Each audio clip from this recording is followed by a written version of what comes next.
Is evolution a fact? Has it been proved?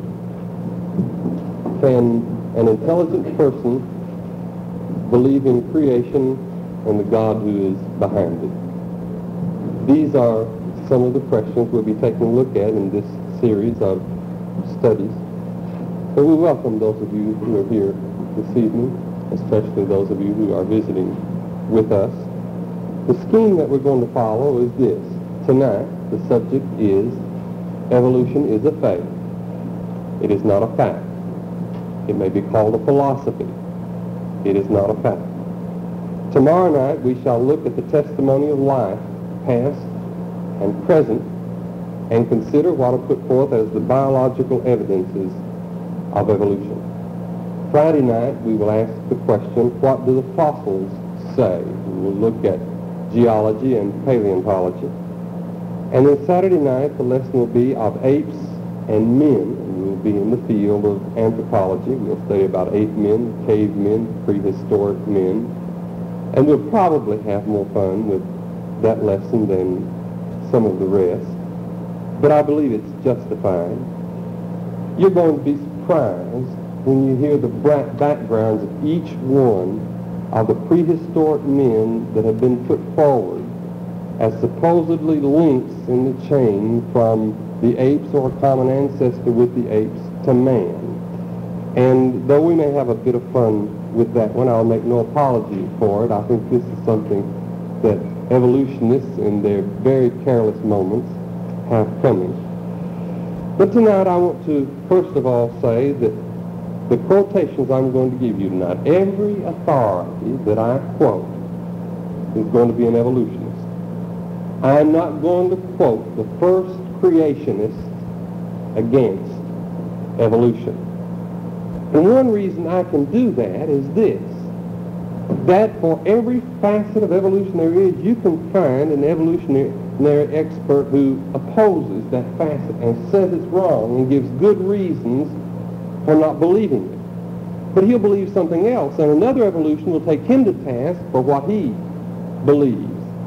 And you can find, I believe, valid objections against every facet of the theory from evolutionists themselves, and yet, for some reason, and I think we'll be able to suggest some reasons this evening, they all agree that evolution has taken place. Some of them saying it is fact, that it is law, and looking down their noses at those who do not believe in evolution and who believe in a God who has created the heavens and the earth.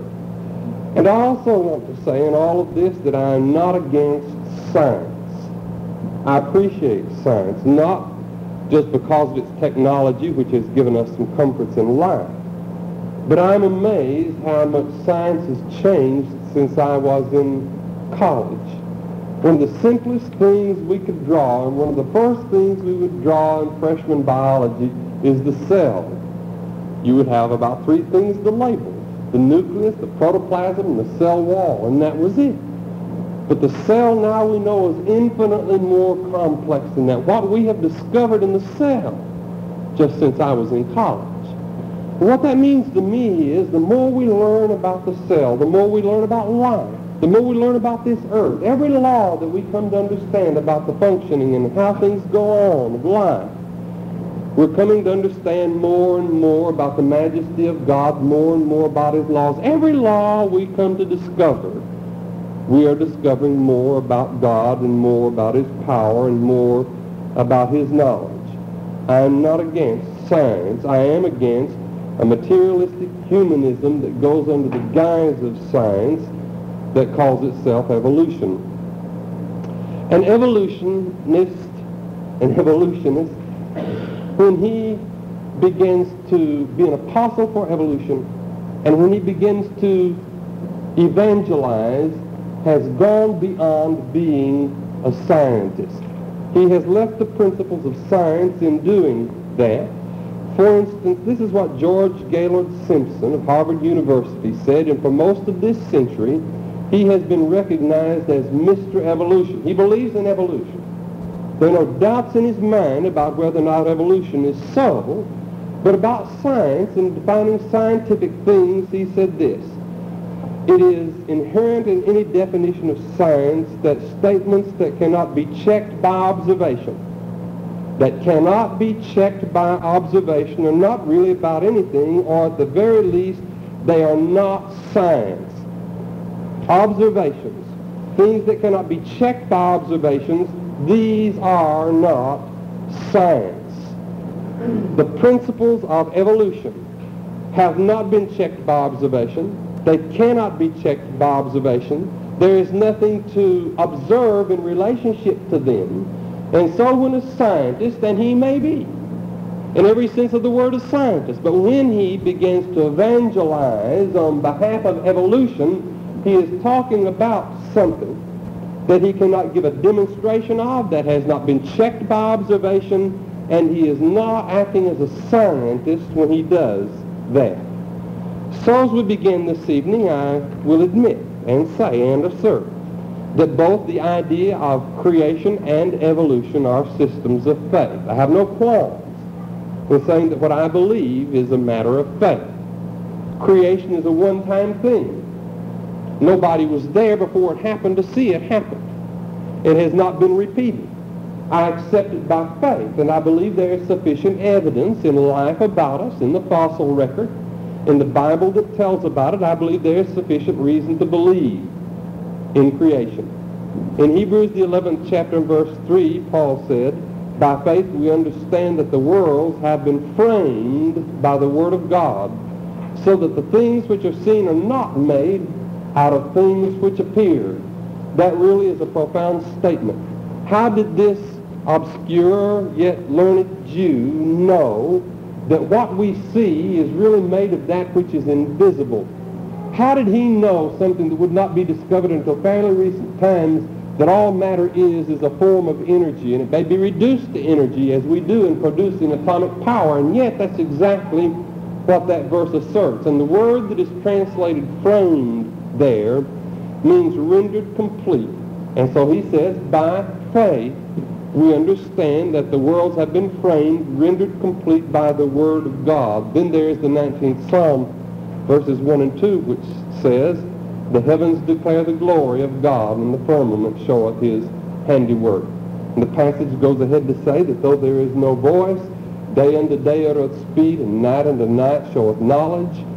Through the course and the manner in which things go on, and through that which is made, and the laws we may see around us, we can see the effect of a designer and of a lawgiver. And though there is no voice there, there is speech that can be understood about a creator.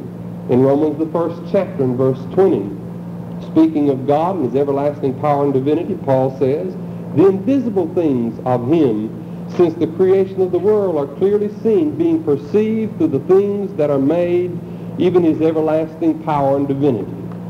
Paul says that by looking at the things that are made, we perceive some invisible things about God, his everlasting power and divinity. The idea of creation, as far as I am concerned, is a matter of faith. I believe there is sufficient reason in nature to believe it. I believe it because there is a Bible that I believe a fair study of will convince an open-minded person that it is the Word of God. And I believe that Word of God tells me that there was a creation and that God, in the beginning, made the heavens and the earth. And so I accept that, and I accept it without shame. But at the same time, the theory of evolution is a matter of faith. Is it a matter of faith in missing links? And we'll see somewhat of how many missing links there are in the whole realm of nature this evening. None of those links are there. The evolutionist believes they are there. He believes that there are links between all the living forms of life. He hasn't found one of them yet. But he believes they're there. He has faith that they existed, though he has never seen evidence of them. Evolution is a matter of faith. It is a matter of faith in a mechanism, an unknown mechanism, which can change one form of living creature into another form of living creature. There is no sufficient mechanism to explain how one kind of animal can turn into another kind of animal. It has not been discovered a principle by which that can take place. There are some theories, as we shall see, but there are evolutionists who deny those theories. So what you have then is faith in some principle, some mechanism that can change one form of life into another. And then they have faith in the ability of life to come from non-life. We've never seen that happen. If it did happen, nobody was there when it happened. It has never been repeated. They don't have any evidence of it. They cannot demonstrate it. They cannot check it by observation, and yet they believe it. That makes it a matter of faith. Both creation and evolution, then, are systems of faith. There's a great need to discuss this. I don't know if you understand how great the need is for us to study it, especially in regard to our young people. Without belaboring the subject, I want to read to you a statement from the Laidlaw science textbook for the 5th grade, which Darrell had when he was in the 5th grade. That book was nearly 1/5 devoted to the evolutionary theory and advancing the theory. It had 266 pages, and 47 of these pages were devoted to advancing the theory of evolution. And here is one statement from it. How did life develop on Earth? Scientists do not know. Some think the development of amino acids and viruses led to early living things. Some think meteorites brought life from other planets. The early living things were probably one-celled organisms which lived in the water. There is no mention of God there. Where did life come from? No consideration of the idea that God might be responsible for it. They came from amino acids. Of course, that doesn't answer where the amino acids came from. They mention meteorites which bring life from other planets. That doesn't mention where the life on the other planets came from. But that's the assertion. That's taught to 5th graders. And when you get to high school and your science courses and your courses of sociology, you run into it more. And when you get into college, you run into it more and more and more, depending on what college you're in. Some of them aren't as bad as others. But the thinking of evolution pervades almost all of the subjects. Mathematics may be relatively free from it, but many of the other subjects are just pervaded with the idea and the theory of evolution. So there is a need to discuss it. Then there are just the claims on every hand that evolution is a fact. Since we've lived here in the Bergen Record, there was a man who's associated with the American Museum of Natural History in New York City, who had an article in the Record, a letter to the editor, proclaiming what he called the law of evolution. I'm going to read to you another statement this evening when we get to it from somebody else from the American History or American Museum of Natural History, and you'll see that he certainly does not think that there is a law of evolution or that evolution is fact. I'll tell you something. When I started preparing for this series, it was with a certain amount of dread.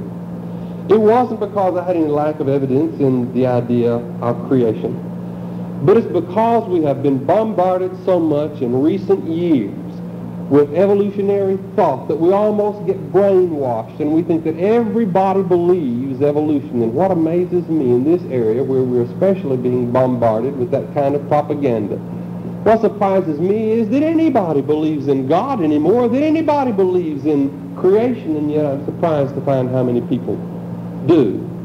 But then as I continue to read and review my material and read other material to update the material that I already had, the thrill in me began to grow again as I saw how sure and how confident I could be in God and His power and His creation, and how weak, and I do not say this hastily, I'm not shooting from the hip. I'm not saying this off the cuff, whatever that means.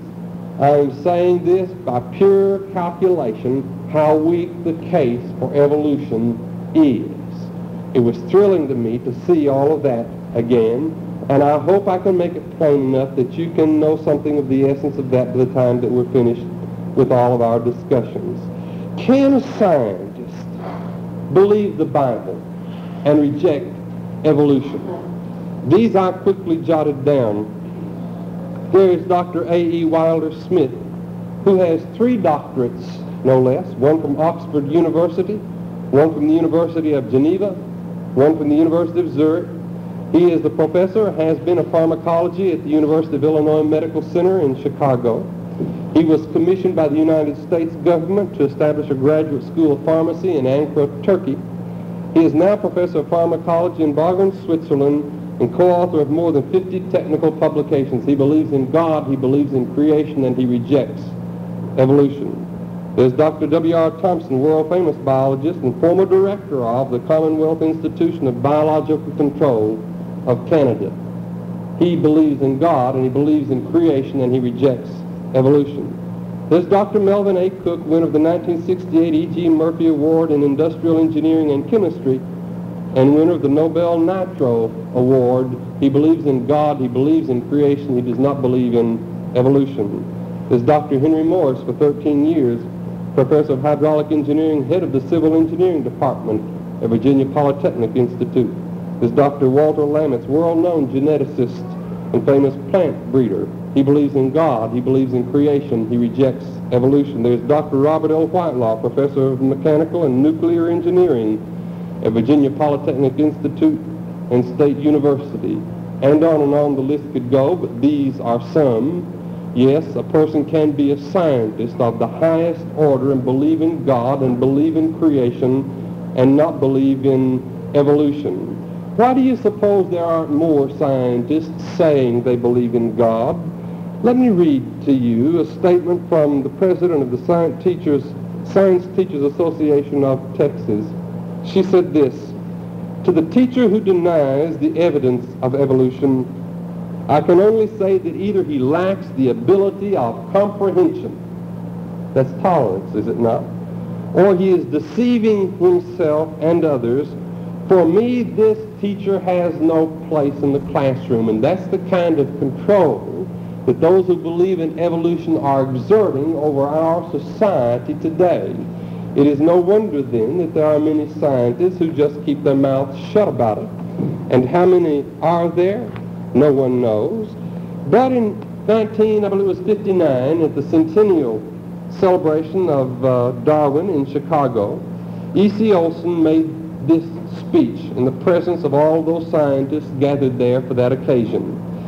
There exists as well a generally silent group of students engaged in biological pursuits who tend to disagree with much of the current thought but say and write little because they are not particularly interested, do not see that controversy over evolution is of any particular importance, or are so strongly in disagreement that it seems futile to undertake the monumental task of controverting the immense body of information and theory that exists in the formulation of modern thinking. It is, of course, difficult to judge the size and composition of this silent segment, but there is no doubt that the numbers are not inconsiderable. But that's not what the pedantic, ill-informed newspaper, media, representatives lead you to believe when they make their little broadcasts on television, or they write their little articles for the paper.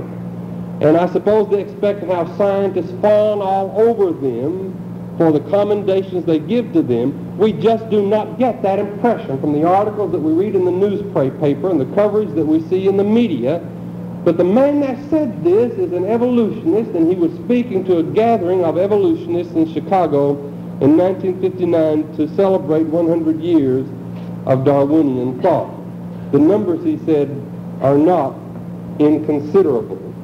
So there are many silent ones. There is a kind of new inquisition going on. It is not popular. One can lose his position, and one can be threatened in a university if he does not believe in evolution. But according to this, there must be an underground of many who do not still believe in evolution. Now, when I talk about evolution, what am I talking about? There again will be the pompous evolutionist who says, well, you know, evolution is just change. And obviously there is change, so evolution must be so. And in the past, I have granted that, and I have said, okay, then there's this kind of evolution and there's that kind of evolution. And then to my surprise in researching for this series of lessons, I have come across evolutionists who do not call change evolution. But when they say evolution, they mean the same thing you mean when you say evolution. We're talking about Darwin's theory, where one kind of life turned into another kind of life, where one kind of animal, an alligator, for instance, turned in eventually to a bird. That's what she means by evolution, and she distinguishes that from simply being change. We believe in change. People are growing taller now than they have been in the past. I read a statement that believes that probably this generation of young people will reach the optimum, and we're not going to get any more taller, but it's better diet, maybe less work. I don't know what all is contributed to.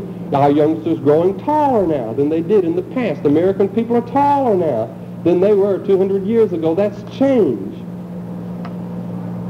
The American does not yet have a distinct body form as some peoples on this earth do, but we're developing it, and they're supposing, for instance, that women are going to be taller and taller. They're going to be taller and they're going to be slenderer. Maybe that's where we're headed, and maybe that's not where we're headed, but we are in the process of changing, developing a body type composed of all the genetic pool brought here from all the various peoples that came to the United States of America. That's change. When I'm talking about evolution tonight, I'm not talking about that. I'm not talking about adaptation through natural selection. One of the evidences, supposedly, for evolution is the peppered moth in England. There was a preponderance of light-colored moths, and there were a few dark-colored moths. And they light on trees and they spread their wings. And before the Industrial Revolution and the light color of the trees there, the light-colored moths were not seen easily by their predators, but the dark-colored moths were easily seen and picked off. And in 1850, there were more white moths vastly than the dark moths, but by 1895, with soot settling on the tree and other things falling out from the Industrial Revolution, there was a preponderance of dark moths, and the white moth was rare. Because now the white moth is on a dark tree and his predators can pick him off, and evolutionists have said, here is change and here is evidence of evolution and natural selection. Natural selection, yes, I would not argue with natural selection within limits. But here is that statement that I mentioned a moment ago, made by Marjorie Green, one of the world's leading philosophers of science. Listen closely about this that I've been speaking. Here, say the neo-Darwinians, is natural selection. That is, evolution actually going on. But to this we may answer, selection, yes. The color of the moths or snails or mice is clearly controlled by visibility to predators. But evolution, see, she's asking, yes, there's change. You have a change from a preponderance of light-colored moths to dark-colored moths. But she says, is that evolution? Do these observations explain how in the first place there came to be any moths or snails or mice at all? By what right are we to extrapolate the pattern by which color or other such superficial characters are governed to the origin of the species, let alone of classes, orders, phyla of living organisms? She said, yes, that's change. Natural selection, yes. But evolution, no. And how can we look at any superficial change and suppose that that explains to us the very beginning of life and how one life form can develop into another life form? The statement, I remind you, was made by an evolutionist, but she's criticizing an evolutionist argument and some of the evidence that is put forth. So we're not talking about adaptation by natural selection. We're not talking about infertility, loss by isolation. You can take a group of birds and separate them and keep them apart and let them interbreed, and because they don't have the whole great big gene pool that they had before, the beaks on these may grow slimmer and the beaks on these may grow wider. A coloration might change a little bit here. The length of a tail might change a little bit there, almost imperceptibly. And then you put the birds back together and they have lost the ability to be interfertile. Or at least there is no interbreeding. The birds know the difference. A human being could hardly tell the difference, if at all, but they have been separated, and due to the habits they accrue being separated, they are no longer interfertile. That is change. It is not evolution. And I do not care how long you let that go on, they're still going to be birds, and nothing is going to change them into anything else but birds. And so when we're talking about evolution, we're not talking then about infertility loss by isolation. Neither are we talking about selective breeding. Just look at the roses out here, and the roses that Matt brings in, the flowers that you grow. You can have pink roses, red roses, white roses. You can have tall rose bushes, short rose bushes. You can have floribundas, you can have tea roses. You can have grandifloras, you can have climbers. You can have roses with many petals. You can have roses with a few petals. All of that is variation. And all of that is change. And all of that controlled by selective breeding. But it is not evolution. You could continue this selective breeding from now to the end of time, or take it back to the beginning of time, and all you would ever have is a rose. You might have some differences in roses because of the characteristics that you chose, but let me give you another example. There was a lengthy experiment carried on with sugar beets in France, began in 1800. They started with a sugar beet that had 6% sugar content, and they wanted to improve it. So they worked with it by selective breeding, and by 78 years later, they had increased the sugar content to 17%. And those who were associated with it then kept it going. Obviously, another generation, and 40 years later, and 140 years from the beginning of it, in 1918, it had not increased anymore. It had reached its optimum. But do you know that though it was 17% as opposed to 6% sugar content, it was still a beet? It hadn't turned into a pineapple, and it never would turn into a pineapple. And if you stop the interbreeding, and if you stop the care by intelligence given to it, and just let it go, it would revert back to 6% sugar. And so, yes, there is selective breeding, and it can bring about change, but it does not make a different form of life out of one kind of form of life. Selective breeding, that's not what we're talking about. We're not talking about varieties that operate within bounds that have never been proved to have been crossed. What do we talk about when we talk about evolution? We're talking about what is called the general theory of evolution. Or we're talking about the neo-Darwinian theory of chemical and biological evolution. And here's what that is. That over billions of years, starting back here 4 6/10 billion years ago, we've come from nothing to where we are now. They tell us that the earth is 4 6/10 billion years old. Now, I first came across that figure about 12 years ago. So really, it's 4 6/10 billion and 12 years old. And it took it 2 million years of being a dead earth for amino acids to develop. And then it took 2 million years more to bring about the first protozoa, the one-celled forms of life. And then they began to develop, and finally to the Cambrian area, where there is just a whole outburst of all kinds of sophisticated life, and then up to the Cenozoic area where we are today. That's the theory of evolution that we're talking about. That's the one that we believe is a matter of faith and is not proved. Where did this life first come from? Some say viruses. Other scientists say, no, that's impossible. A virus can only exist in the cell of a higher form of life. And the only way you can have viruses is already have higher forms of life, so obviously the higher forms of life did not come from the virus. Others say, as I've mentioned on the board, that life came from amino acids. Amino acids are formed from carbon, hydrogen, nitrogen, oxygen, exercised by some kind of energy. I remember one time in Alabama, in the home of some people, and they asked me, do you believe there's life on other planets? Now that's a question that I'll have to approach cautiously.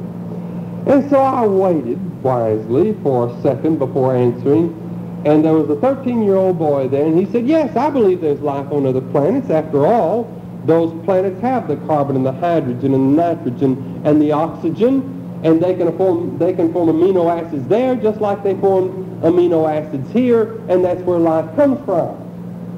Now this young man was attending church regularly, and somehow it hadn't dawned on him yet that there was any conflict between that which he had been so impressed with in school and his evolutionary science textbooks and the Bible that he was studying. And it may well be that his teacher was making evolution a lot more interesting than his Bible class teacher was, who may have done nothing more than simply ask questions out of a workbook and didn't study enough to make the class interesting. That's a possibility. But as yet he hadn't seen the conflict. But if evolution were more interesting to him, as soon as he did see the conflict, what do you think would happen to him? Well, the question comes then, can life come from amino acids, and can amino acids just arbitrarily spring into existence by some charge of lightning or maybe heat from some ancient volcano? Here is the argument. Cells need, or it starts like this. Amino acids are the building blocks of proteins, the textbooks tell us, and they are. And cells need protein to grow and develop. Therefore, life develops spontaneously from spontaneously developed amino acids. Back here, the carbon, the hydrogen, and the oxygen, and the nitrogen, charged somehow, formed an amino acid. After a couple of million years, they formed protein in the process of that couple of million years, which finally built up a cell which was alive, which then developed all the rest of the forms of life. And don't say anymore that life began with an amoeba, or that puts you back into school when I was back in school. Now it's believed to be probably some form of algae, and not just any kind, but blue-green algae, no less, is what life began with after it finally got started in these amino acids after 2 billion years of the earth being in existence. Well, let me parallel that argument. Here is the argument again. Amino acids are the building blocks of protein. Cells need protein to grow and develop. Therefore, life develops spontaneously from spontaneously developed amino acids. Try this. Bricks are the building blocks of walls. Houses need walls to grow and develop. Therefore, houses develop spontaneously from spontaneously developed bricks. Now, I suppose back there sometime in the ancient past, due to pressures and some kind of heat, something got formed into a cube, and the heat hardened it, and you had a spontaneously developed brick. And the bricks just got together and made a wall, and the walls just kept growing until you finally had a house. Now, one is just as good an argument as the other, but you say something is missing there. And you're right, something is missing. There is missing an intelligent guide to the energy that developed amino acids or the proteins or the cells. Just like we need a plan or a blueprint in building a house. And if you have a plan, you've got to have a planner. If you have intelligent guide to energy, you have to have someone possessing the intelligence. And when you have all of that, you have God. I believe it utterly reasonable to believe in God. You can't have a plan without a planner. You cannot have a blueprint without somebody who designed the blueprint. So there's the argument. It isn't proof. It certainly is not conclusive. That is the supposition. Here it is, that these molecules of hydrogen, carbon, nitrogen, and oxygen could get together under the right circumstances, and then they could form proteins. No intelligence in all of this at all, just accident. And they could form cells, which could develop life, which came from there to what we are today. Nothing guiding them.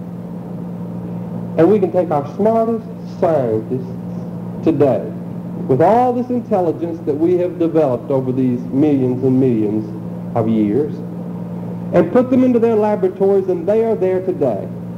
And they can put together all of the chemical compositions of life.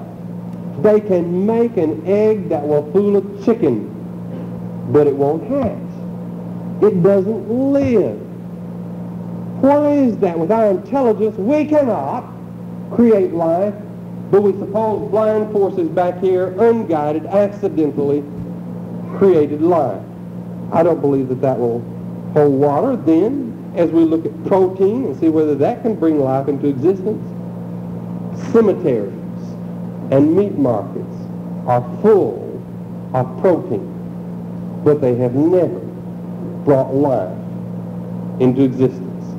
Protein in and of itself does not form cells of living tissue. Thus the evolutionist, yes, has a faith. Faith in something unseen, undemonstrated, and unrepeatable. He believes that these amino acids formed by themselves, he believed that life spontaneously by itself sprang into existence. There is no way to repeat that, even if the scientist can make and create life, if he ever does. All that shows is that it took intelligence to do that. That still doesn't prove that life can spring into existence spontaneously without the aid of intelligence. Well, didn't some scientists create life a few years ago? If you remember the Johnson administration, that's what some reporters said in the newspaper, and Johnson got busy and sent them a telegram congratulating them on their great accomplishment for creating life in the test tube, and they were rather embarrassed. They said no, they hadn't created life. They had taken the DNA of one virus and they had made another virus from it. And that was their admission, and that's what they did. What is DNA? DNA are microscopic ladder-like spirals wherein is the code of life for activating the proteins and the amino acids, directing them to form the tissues of living beings or forms of life.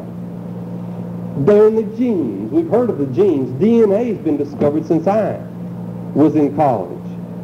But the fact is that the DNA of human beings can never produce a feature of a dog.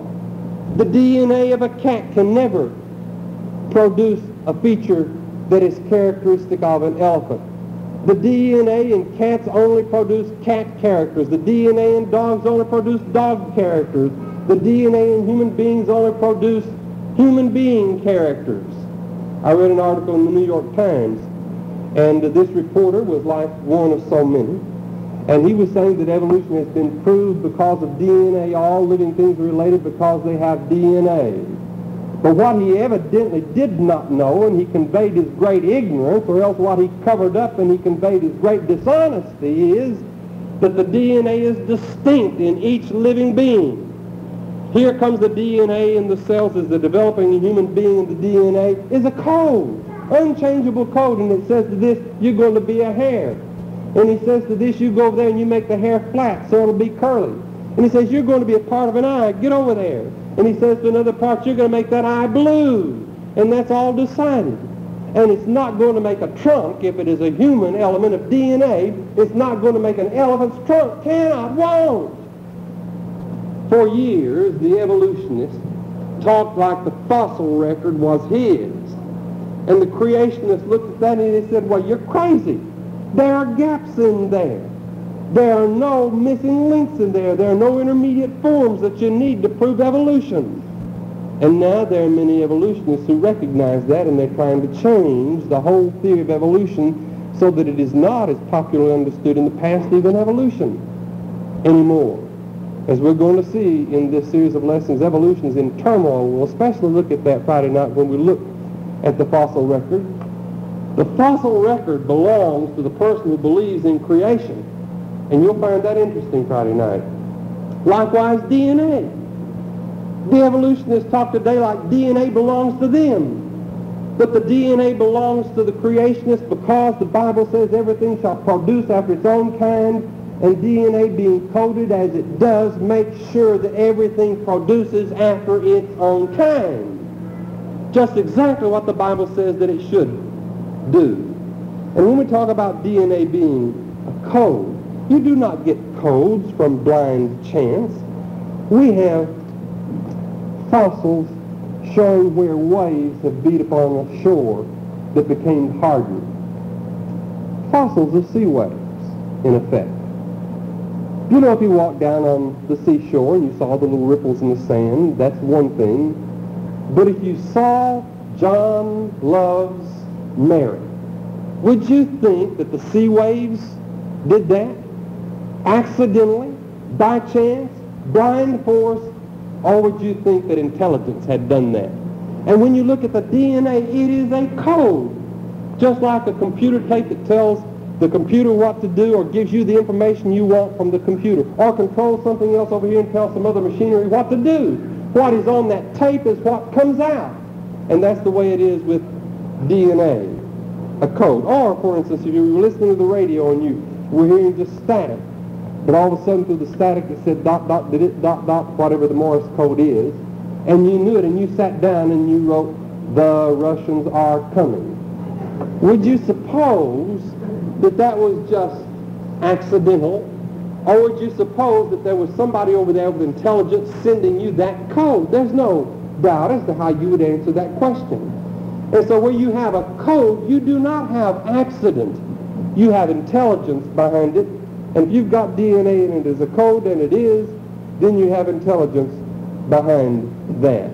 Well, here is another fact. And this is astounding to a lot of people. I don't know why it should be, but I want you to listen. I've indicated it already a couple of times in this lesson. There is no record among the living or in the fossil forms of complex organisms arising from simple organisms. George Will is a columnist I enjoy reading, but he decided to take a swipe at anti-evolutionists a few weeks ago, and he talked about some idiot that must have gone to the same school that the creationists went to.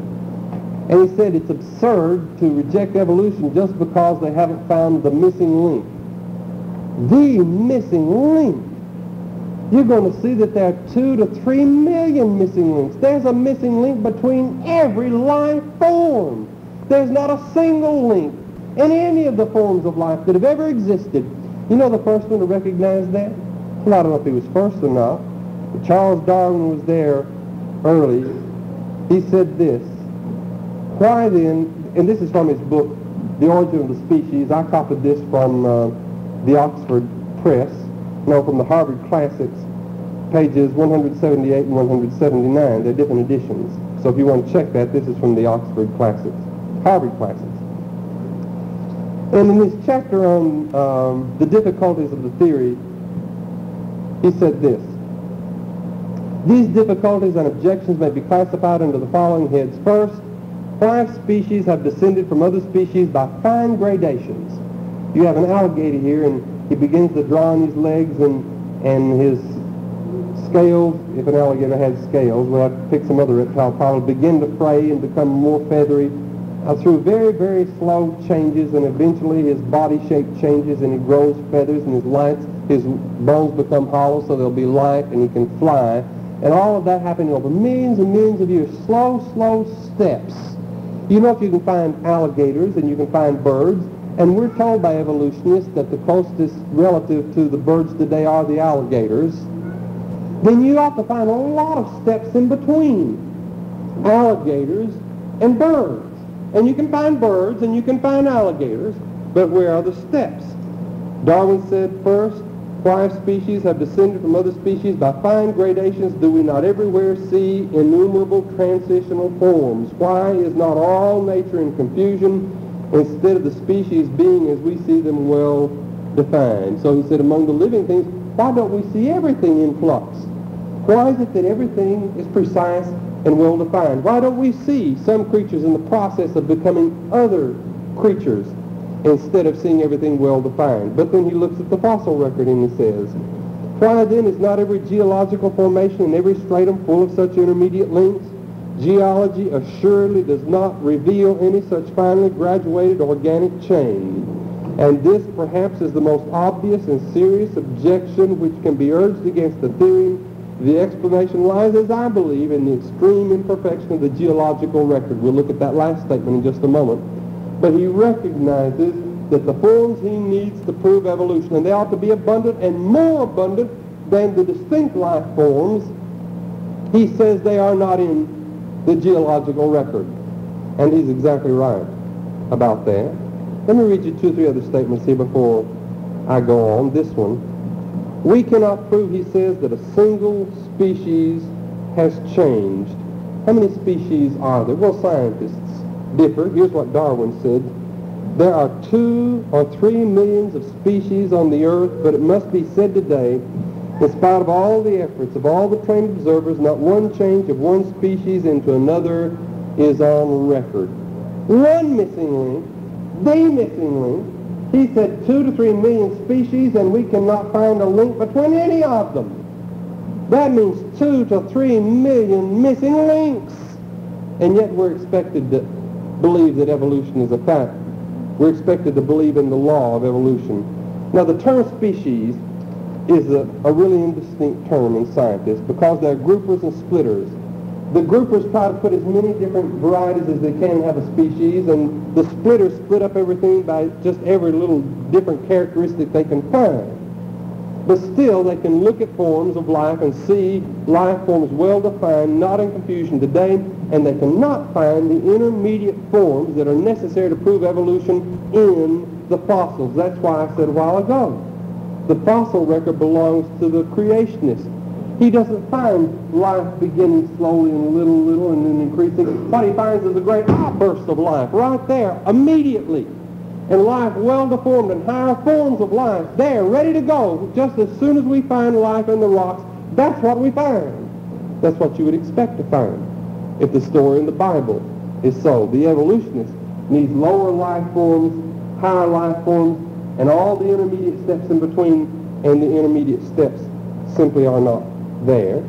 Darwin recognized that. Others have recognized that today.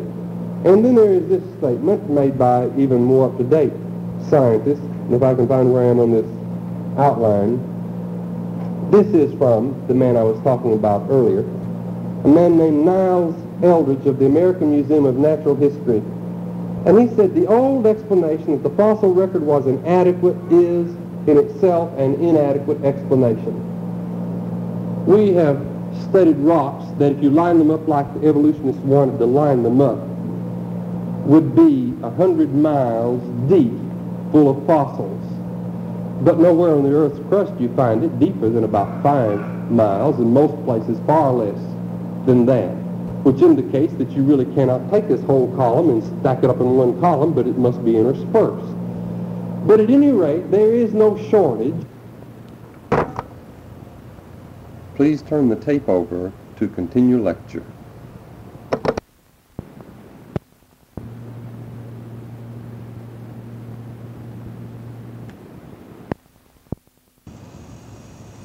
Please advance tape several feet for continuation of lecture. Lecture will continue momentarily. A few more feet and lecture will continue.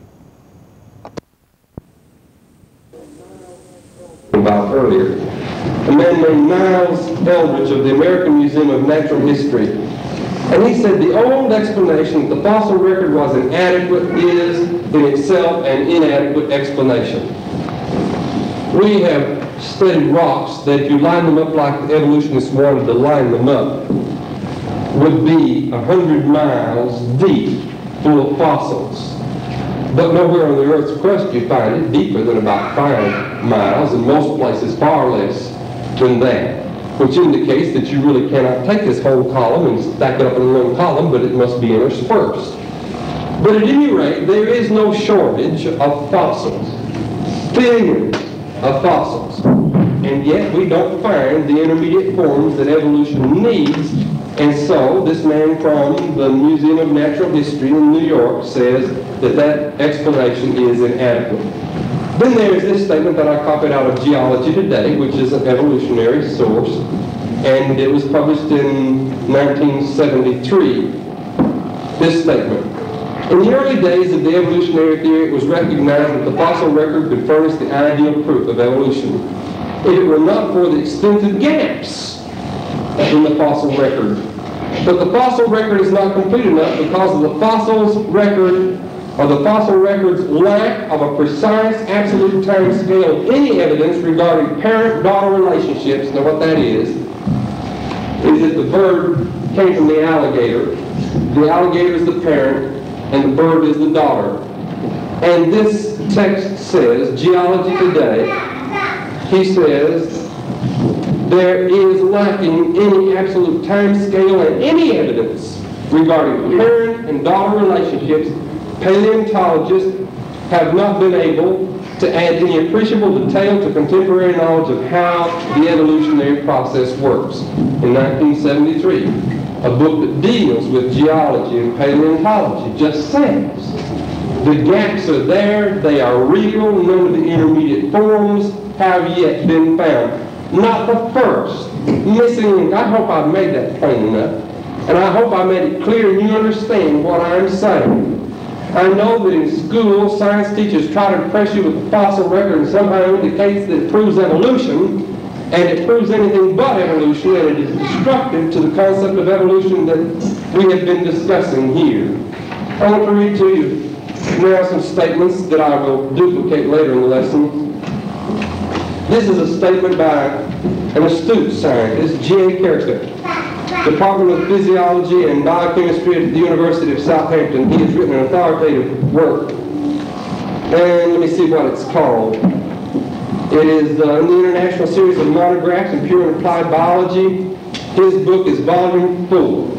And this is what he says in it. He's writing on evolution. He is an evolutionist. May I humbly state here, as part of my biological credo, that I believe the theory of evolution as presented by orthodox evolutionists is in many ways a satisfying explanation of some of the evidence.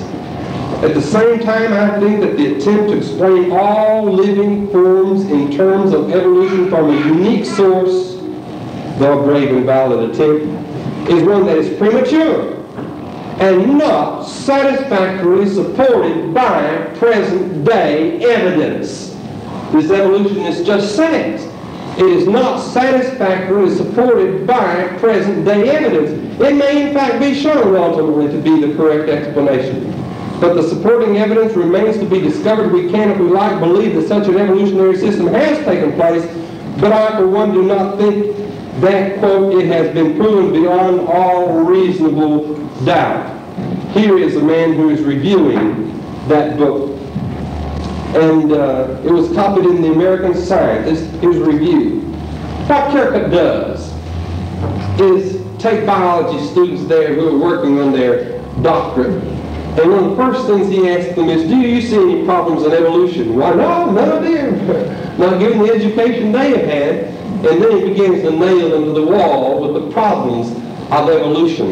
And that's what he does in this book to his fellow evolutionists. So J.T. Bonner, writing in the American Scientist, said this: this is a book with a disturbing message. It points to some unseemly cracks in the foundations. One is disturbed because what is said gives us the uneasy feeling that we knew it for a long time down deep. But we're never willing to admit this even to ourselves. That explains a lot to me when I see these scientists asserting how evolution is a fact. It is another one of those cold and uncompromising situations where the naked truth and human nature travel in different directions. Here's what we want to believe, and here's what the pure naked truth is, and the evidence does not yet support the theory of evolution, the general theory of evolution, neo-Darwinian evolution. Really, the theory of evolution has changed since the time of Darwin. I'll go into that when we get into biology and some of these other lessons and get on some of this other material, so I won't have to leave it out tonight. But we can reduplicate that time after time after time of scientists who will make that statement. Well, let me kind of condense some of the rest of this so you don't have to wait too long this evening. Well, this thought: much work in biochemistry today is involved with trying to find an explanation as to how evolution could have happened. But the only way we can tell it did happen, even if they could come up with an explanation, which they haven't, is to look at history. And history is found in the fossil record, and the fossil record does not give support to the theory of evolution. So evolution does not meet the scientific method. The scientific method would have the person, the scientist, identify his problem, gather his data, then form a hypothesis, and then empirically test it.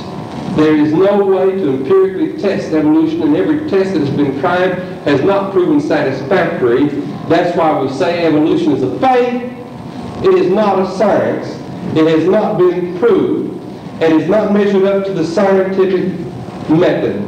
It is a faith in missing empirical evidence. The empirical evidence simply is not there. Let me tell you about 3 significant meetings that have taken place in recent years. One was the centennial meeting in 1959 in Chicago, celebrating the Darwinian centennial. And Professor Dobzhansky spoke about how united the evolutionists were.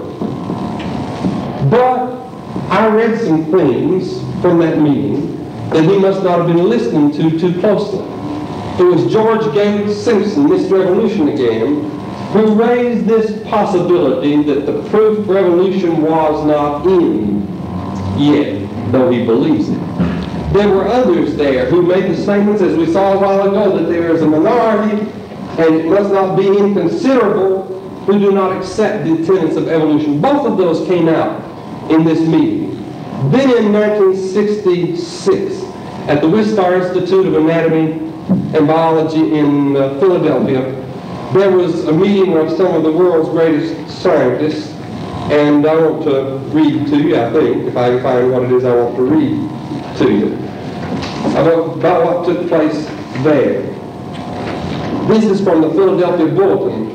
This is a rare display of honesty, and as I would look at it, objectivity. I'm sure the evolutionists would not look at this as objectivity, by a newspaper reporter. But from the Philadelphia Bulletin, April 1966, and I've got the date on another sheet of paper. I don't have the particular day here.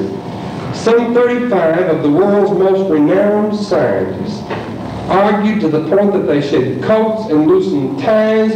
When the battle was finished, Darwin's theory had been badly battered. Who was doing this? 35 of the world's top scientists. And yet your high school teachers, and your freshman biology teachers, and your sociology teachers will lead you to believe that evolution is something you can just take as axiomatic and as proven. But scientists failed to come up with a better one. By agreement at the beginning, there was no discussion of the influences of God or any form of supreme being. Well, I made this statement 10 years ago when discussing this, that in 100 years the theory of evolution would be gone. Now, I said also that these people are not going to believe in God, they're going to come up with another theory. A little bit later I said 50 years from now and Darwin's theory of evolution is going to be gone. Now I'm not going to be a prophet, but I'll tell you, I think that probably within 25 years, maybe 10 years, Darwin's theory is going to be utterly repudiated. But they will come up with a different theory. And as I have prepared for this series of lessons, I have seen that evolutionists are indeed in turmoil, and there are those who are already throwing out Darwin before they come up with another theory. They just believe evolution happened. They do not have any idea how it happened. They just believe it happened quickly. One, Professor Goldschmidt from, I believe, the University of California, says that there were just hopeful monsters brought into existence by mutations quickly, and odd forms were born just immediately. He says, for instance, one day a reptile laid an egg and a bird hatched from it. Now that's what he said. From looking at the fossil record, something akin to that must have happened. Now this fellow's no dummy. And if you start reading what's going on in biology today, you're going to come across Professor Goldschmidt's name time and time and time again. Darwinism is being thrown out the window. But still they've got to cling to some kind of evolution, and that's one of the explanations that's being offered at this particular time. There were some other interesting things that came out of this meeting where these scientists argued. This is the name of that symposium. Mathematical Challenges to the Neo-Darwinian Interpretation of Evolution by 35 of the world's top scientists. These are the opening words by Sir Peter Medawar, who was chairman of the first session. There's pretty widespread dissatisfaction about what has come to be thought of as the accepted evolutionary theory in the English-speaking world, the so-called Neo-Darwinian theory. And you can see why I can prophesy the Neo-Darwinian theory. That's an altered form of Darwin's theory. It's soon going to be out the window. It is under a great deal of fire today. But there's some other interesting things that happened at that meeting. It seemed to be the physicists and the mathematicians arrayed against the biologists. And the mathematicians made their objections. And I'm not going to go into all of those tonight. I don't have time. If you want to ask me about them or read the quotations I've got up here, I'll allow you. But this one incident I did find interesting. The mathematicians were showing that it takes really some 3 billion years to make the smallest changes according to the principles of Neo-Darwinism. Now the Earth is only 4.6 billion years, and life has only been going on 600,000 years, And yet they say it takes 3 billion years, using the computers they have access to now, to make the smallest change, if the changes are made that way. You can see the evolution from the very simple forms of life to mankind today simply did not have time to occur. Marcel P. Schutzenberger from the University of Paris, a mathematician, talked about his work with computers, using the iteration necessary to bring about the changes to come from the very small, simple forms of life to the complex. And he said this: we find that we have no chance. The computers of them, he says, it just jams. Thus, to conclude, we believe that there is a considerable gap in the neo-Darwinian theory of evolution, and we believe the gap to be of such nature that it cannot be bridged within the current conception of biology. And you know what happened there as he continued to talk about his computers? Dr. Waddington, who was chairman of that session, said, we are interested in your computers. And as he tried to continue, the biologist heckled him. As somebody asked not long ago, where have the scientists gone? Why such advocacy? Where the objectivity? Where the open-mindedness? We had better say, God help us, because the scientists are not going to help us. They are so wedded to some form of rejecting God and being humanist and being materialist. There's this other statement. I don't know if I've got time to spot it quickly or not. I do. I'm going to read this to you. This is Dr. Murray Eden, and he's talking about what the Darwinist depends upon, these mutations and random chance and natural selection and the mathematical possibilities of that. He says, it is our contention that if random is given a serious and crucial interpretation from a probabilistic point of view, mathematical, the randomness postulate is highly implausible, and that an adequate scientific theory of evolution must await the discovery and elucidation of new natural laws, physical, chemical, and biological. He's saying that if we're going to believe evolution, we're going to have to wait for the discovery of new laws that we don't have now. He's saying we can disprove the old. They're not valid. Out goes neo-Darwinianism. We still believe in evolution, and we're waiting for new laws that can explain it to us. Now, my friends, that's fact. I said in the beginning that evolution was a faith. It was not a fact. It is not law, and it is not science. Well, how much more? Let me come to some conclusions then and say this. Evolution is unproved, and it is in disarray today. It has a faith in forms of life never seen among the living or in the fossil record. It has a faith in the unrepeatable, in unproved occurrences such as spontaneous generation. And it is a faith and hope for discovery of yet undiscovered laws. Now that comes a long way from being something that is proved. And I ask your indulgence just for a final few quotations. This first from Niles Eldridge of the American Museum of Natural History in New York. And this is from the Washington Post, August 8, 1981. And he said this: the current theory is for the most part consensus, not proof. It has been accepted largely because of the persuasiveness of a few highly talented biologists. This statement from H.H. Newman of the University of Chicago. Relevant as he may be to, or reluctant as he may be to admit it, honesty compels the evolutionist to admit that there is absolutely no proof of organic evolution. May I say that again? This is by an evolutionist. Reluctant as he may be to admit it, honesty compels the evolutionist to admit that there is absolutely no proof of biological or organic evolution.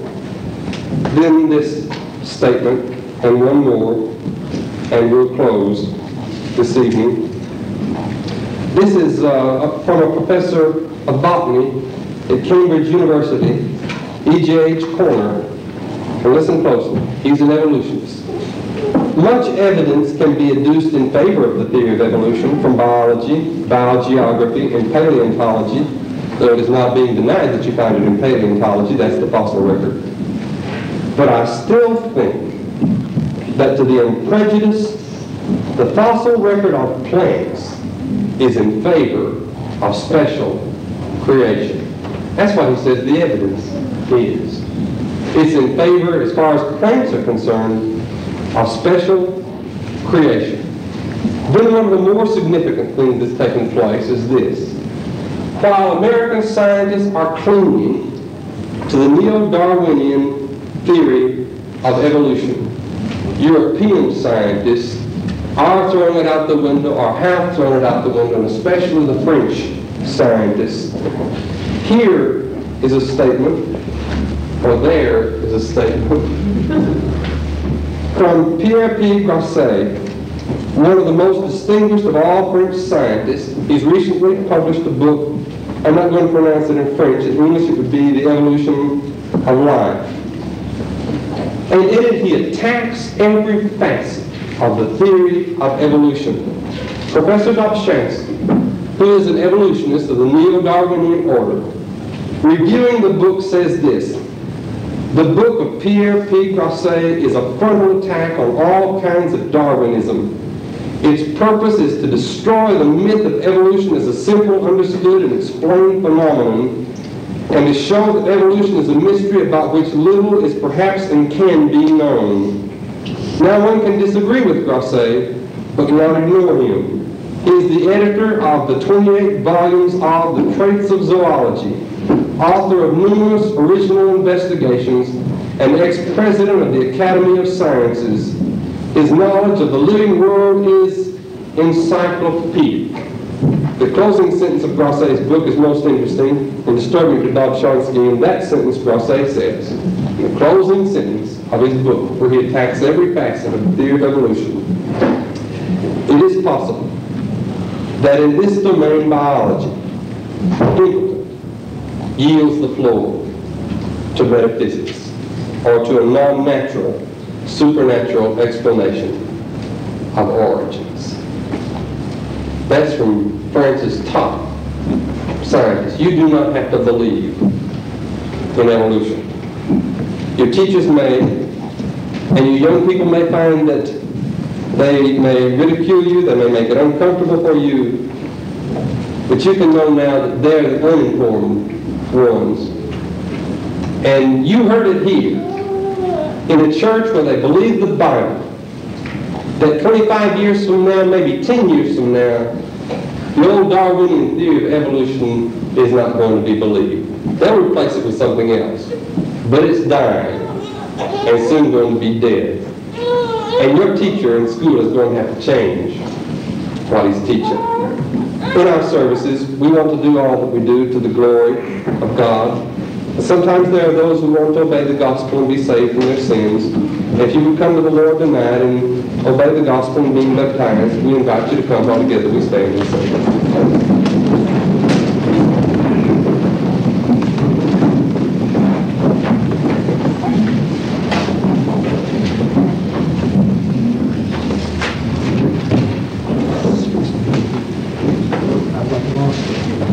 Sinner Jesus will receive, His word of grace to all who the heavenly path believe.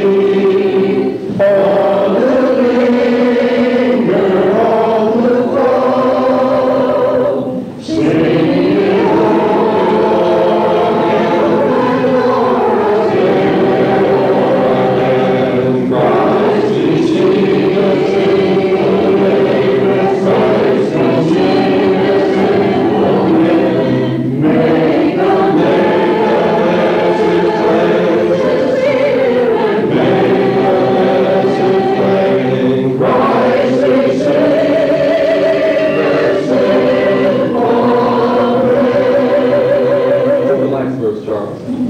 Christ we sing, and sing from heaven.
flow more easily and be involving more interesting material. This was introductory tonight, but I thought it necessary to establish, first of all, that we are dealing with a philosophy and really not something that has been basically proved in science. We want to give those who have questions opportunities to ask them, but we're going to do it after the service and just ask them to come down front. Anybody who wants to participate in questions or just listen, you feel free to come down. We do this for a couple of reasons. One is because there are some principles that guide us in our assemblies that we don't want to violate. And then, too, those who need to leave or want to leave can go ahead and leave. So after the closing prayer, there are matters you want to discuss or points you want to make, questions you want to ask, come down to the front. And anybody who wants to sit in on such, you feel free to come down too. I think there's some announcements here.